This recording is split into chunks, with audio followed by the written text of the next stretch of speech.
लखनऊ के आशियाना इलाके में एक ऐसी घटना हुई जिसे जिस किसी ने भी सुना वो दहल गया। वहां एक बेटे पर आरोप लगा कि उसने अपने पिता की बेरहमी से हत्या कर दी। दावा किया गया कि बेटे ने पिता की हत्या इसलिए की क्योंकि उसके पिता उस पर मेडिकल कॉलेजों में दाखिले के लिए होने वाली नीट परीक्षा की तैयारी करने के लिए दबाव बनाते थे। जिनकी हत्या हुई उनका नाम मानवेंद्र सिंह बताया गया। वो शराब कारोबारी के साथ साथ वर्धमान पैथोलॉजी लैब के मालिक भी थे।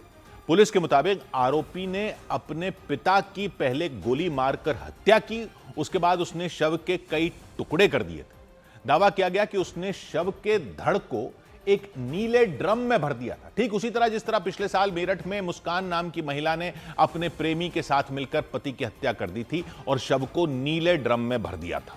और पुलिस के मुताबिक ठीक उसी तरह लखनऊ में भी मानवेंद्र सिंह की हत्या की गई, उनके शव को नीले ड्रम में डाल दिया गया था। हत्या का आरोप किसी और पर नहीं बल्कि उनके 19 साल के इकलौते बेटे अक्षत प्रताप सिंह पर लगा। पुलिस ने दावा किया कि उसने लाइसेंसी राइफल से अपने पिता को गोली मारी थी। पुलिस के मुताबिक हत्या करने के बाद शव को ठिकाने लगाने के लिए उसने आरी से शव के कई टुकड़े किए। शव के कुछ टुकड़े किए हैं और उसमें से जैसा कि उसने अभी बताया है कि हाथ और पैर को काट करके किसी जगह पे उसने फेंक दिया है और जो बॉडी का जो मेन धड़ है वो इनके ग्राउंड फ्लोर से मिला है। पड़ोसियों के मुताबिक आरोपी ने शव को काटने के बाद हाथ, पैर और सिर को किसी दूसरी जगह फेंक दिया था। दावा किया गया कि उसने धड़ को पॉलिथीन में बांधकर एक नीले ड्रम में रख दिया था। इस बात का भी दावा किया गया कि शव को गलाने के लिए ड्रम के अंदर उसने तेजाब डाल दिया था। ड्रम में तेजाब भी डाला गया था, 4-5 बोतल तेजाब भी पड़ी थी गैलन की। ये पोर्शन दोनों ये जो है असर यहीं पड़ा था। ट्रांसपोर्ट नगर लड़का अपने गाड़ी से ले जाके ट्रांसपोर्ट नगर ले जाकर शव को जलाया था। लखनऊ के आशियाना इलाके में हुई इस घटना से पूरे शहर में सनसनी मच गई। पड़ोस में रहने वाले लोगों को यकीन ही नहीं हुआ कि शराब कारोबारी मानवेंद्र सिंह की उनके बेटे ने इतनी बेरहमी से हत्या कर दी, क्योंकि कुछ रोज पहले तक उनके घर में सब कुछ ठीक था। 3 मंजिला मकान की ऊपरी मंजिल पर वो अपने बेटे अक्षत और 17 साल की बेटी के साथ रहते थे। उनकी पत्नी की कुछ साल पहले मौत हो गई।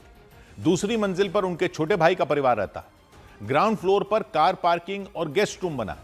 लेकिन 20 फरवरी को अचानक कारोबारी लापता हो गए। 3 दिन बाद 23 फरवरी को खुद उनके बेटे ने पुलिस में उनकी गुमशुदगी की रिपोर्ट दर्ज करवाई।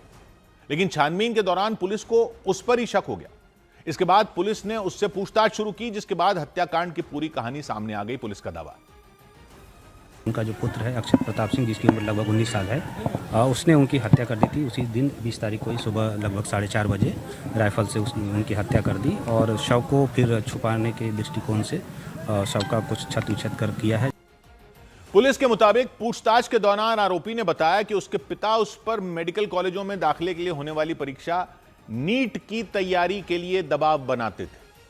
दावा किया गया कि इसे लेकर कई बार उनके बीच झगड़ा हुआ था। घटना वाले दिन भी दोनों के बीच कहासुनी हुई थी।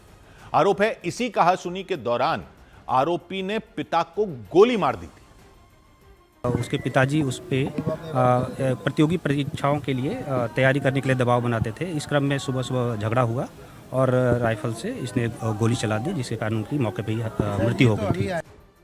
दावा किया गया कि जिस वक्त आरोपी ने अपने पिता को गोली मारी थी उस वक्त वहां उसकी छोटी बहन भी मौजूद थी, लेकिन डर के मारे उसने किसी को कुछ भी नहीं बताया था। आरोप लगाया गया कि पिता की हत्या करने के बाद आरोपी ने अपनी बहन को धमकी दी थी कि अगर उसने किसी को कुछ भी बताया तो वो उसे भी गोली मार देगा। जो बेटी को मालूम है, क्योंकि बेटी यहीं पे थी, तो बेटी के सामने ही सारी घटना हुई है। लेकिन बेटी ये कह रही है कि भैया ने ये कह दिया था कि अगर तुम किसी को बताओगे तो हम तुम्हें गोली मार देंगे। तो दावा किया गया कि बहन को चुप कराने के बाद उसने पिता के शव को ठिकाने लगाने का प्लान बनाया था। जांच में पता चला कि पिता की हत्या करने के बाद उसने शव को तीसरी मंजिल से लाकर ग्राउंड फ्लोर पर मौजूद एक खाली कमरे में रख दिया था। दावा किया गया कि उस कमरे में उसने वहां आरी से शव के कई टुकड़े किए थे। हाथ पैर काटकर अलग करने के बाद उसने धड़ को एक नीले ड्रम में भर दिया था। पिता की हत्या निर्मम तरीके से की। पिता के बॉडी के टुकड़े किए, पैर हाथ अलग किए, ऊपर का धड़ जो है नीले ड्रम में रखा। कहां पर रखा? नीले ड्रम में, ग्राउंड फ्लोर में। पुलिस के मुताबिक आरोपी ने शव के हाथ, पैर और सिर को कार में डालकर वहां से कई किलोमीटर दूर लखनऊ के सदरौना इलाके में फेंक दिया था। ताकि उस पर किसी को कोई शक ना हो। लेकिन पुलिस की जांच में उसकी सारी चालाकी धरी की धरी रह गई। जिस तरीके से कारोबारी की हत्या की गई उसे सुनकर उनके रिश्तेदार बुरी तरह सहम गए। उनके एक रिश्तेदार ने दावा किया कि बेटे ने पिता की हत्या करने की पहले से ही पूरी प्लानिंग कर रखी थी। बेटे ने पहले से ही सारी व्यवस्थाएं कर रखी थी, बैग खरीद के रखा हुआ था और काटने पीटने का सामान रखा था, राइफल लोड करके रखी थी उसने कि पिता आया, कोई बातचीत हुई, उसने राइफल से गोली मार दी। ये प्री प्लान मर्डर है। पड़ोस में रहने वाले लोगों के मुताबिक 4 साल पहले भी आरोपी अपने घर से भाग गया था। दावा किया गया कि उस दौरान वो एक चिट्ठी छोड़कर गया था जिसमें उसने लिखा था कि वो मेडिकल कॉलेज में दाखिले के लिए होने वाली परीक्षा नीट की तैयारी नहीं करना चाहता। पड़ोसियों के मुताबिक उसके लौटने के बाद उसके पिता उस पर किसी तरह कोई दबाव नहीं डालते थे। अब इसमें नीट का प्रेशर कोई नहीं था, शुरुआत में था। उसके बाद उसने जब बच्ची भाग गया, लौट के आया, बहुत परेशान था, मानवीय रोता रहा, तो हम लोगों ने समझा तो उसने कहा कि मैं भैया कोई प्रेशर नहीं बनाऊंगा। पुलिस ने मकान के ग्राउंड फ्लोर से नीले ड्रम को बरामद कर लिया। इसके अलावा पुलिस शव के उन हिस्सों को ढूंढने में जुट गई जिन्हें आरोपी ने सदरौना इलाके में फेंका था। लेकिन इस हत्याकांड के सामने आने के बाद लखनऊ में दहशत मच गई।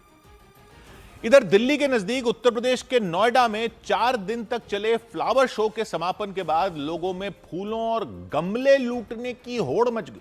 नोएडा अथॉरिटी ने इस कार्यक्रम का आयोजन किया था। इसमें सैकड़ों तरह के फूलों और पौधों का प्रदर्शन किया गया। लेकिन फ्लावर शो के खत्म होते ही लोगों ने खूबसूरत फूलों और गमलों को लूटना शुरू कर दिया। यह देखकर कार्यक्रम का आयोजन करने वालों के साथ वहां मौजूद कुछ लोगों ने भी आपत्ति जताई। हालांकि उसका कोई फायदा नहीं हुआ। तुम पागल हो क्या? तुम क्या कर रहे हो? थोड़ा ये कितना गलत है, वही तो मैं बोल रहा हूँ। ये लोग कैसे सेंस है, सारे पढ़े लिखे आदमी हैं और इस तरह से कर रहे हैं, समझ में नहीं आ रहा है। मना करने के बावजूद लोगों ने चारों तरफ लूट पाट मचा दी। महिलाएं भी इस काम में पीछे नहीं रही। उन्होंने भी फूलों को बुरी तरह नोच डाला। जहां जहां सजावट की गई थी उन्हें पूरी तरह बर्बाद कर दिया। एक महिला तो गमले लेकर ही निकल गई। इसी तरह कई और लोग भी गमले उठाकर अपने घर ले गए। ऐसा लगने लगा जैसे कोई भी ये मौका हाथ से जाने नहीं देना चाहता था। कुछ ही देर में लोगों ने उस जगह की हालत खराब कर दी। ये यकीन करना मुश्किल हो गया कि वहां इतने भव्य फ्लावर शो का आयोजन किया गया था। सवाल की एक बात यह कि फूलों की सजावट बंद कर देंगे देश में। पहले गुरुग्राम में गमले लगाए थे प्रशासन ने, तो लोग कारों में भर भर कर लूट के ले गए थे। फिर लखनऊ में भी ऐसा ही दिखा था। अब नोएडा में भी वही हुआ। और नोएडा में तो फ्लावर शो था। फ्लावर शो में तो फूल रखने ही पड़ेंगे ना। लेकिन ऐसा लगा जैसे पब्लिक तो इंतजार कर रही थी कि शो खत्म हो तो गमले उठाकर घर ले जाएं। बेशर्म बेहया चोर टाइप के लोग लायक ही नहीं है कि फ्लावर शो रखा जाएगा। इतनी खूबसूरत सजावट तो तहस नहस करके कर दिया इन भुक्कड़ों। अच्छे खासे घरों के दिखने वाले लोग गमले ऐसे उठा उठा कर ले गए जैसे सरकारी शो है तो उनके घर का माल। और इस मामले में गजब की बराबरी हो गई है समाज में। महिलाएं भी लूटने में लगी नहीं। कोई अच्छी चीज होने न देना कभी। यूपी में जो कानून लगाते हैं ना दंगाइयों पर, सार्वजनिक संपत्ति को नुकसान पहुंचाने का, और वीडियो देख देख कर उनको पकड़ते हैं, उनके घरों पर बुलडोजर चला देते हैं, वो करो इनके साथ।